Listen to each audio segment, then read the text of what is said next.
Do we know that? We all go to the pyramids, we go to the Leaning Tower of Pisa. Someone said something very nicely. He said, we are actually appreciating a building that doesn't stand. It's falling over and wow, let's take a picture, let's take a selfie, and we're getting excited. But we have temples today that stand and they didn't use plaster. Do you know that for this particular stone, they had to use a ramp which was 6 kilometers long, which was pulled by bulls, elephants and people.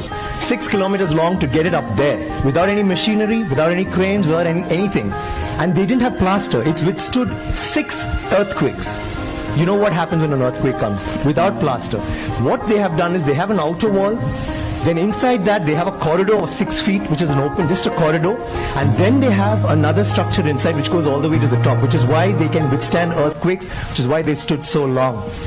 So these are all things that we need to know about. This particular king has built 5,000 dams in his time, and he's made a water management ministry in that time. He's had elections for the village leaders. He's asked them to name cities after women. Why should it only be men?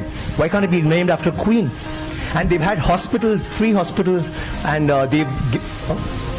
and he actually brought loans. I mean, he used to give loans. He used to help people get dignity, not just throw money around. So this is something that's so illustrious. And this happened in the 9th century. I'm sorry I'm taking so much time. It happened in the 9th century when the rest of the world, you talk about superpowers today. The 9th century, all this happened when we had the biggest maritime naval thing in the world.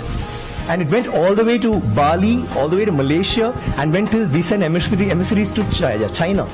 And you know what was the superpower doing then? America hadn't been discovered by Columbus till 500 years later.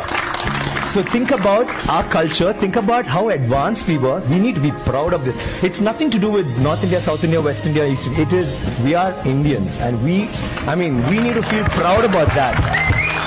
And England is so illustrious, but England were invaded by the Vikings, and the Europe was in the dark ages during the 9th century. They had nothing going on.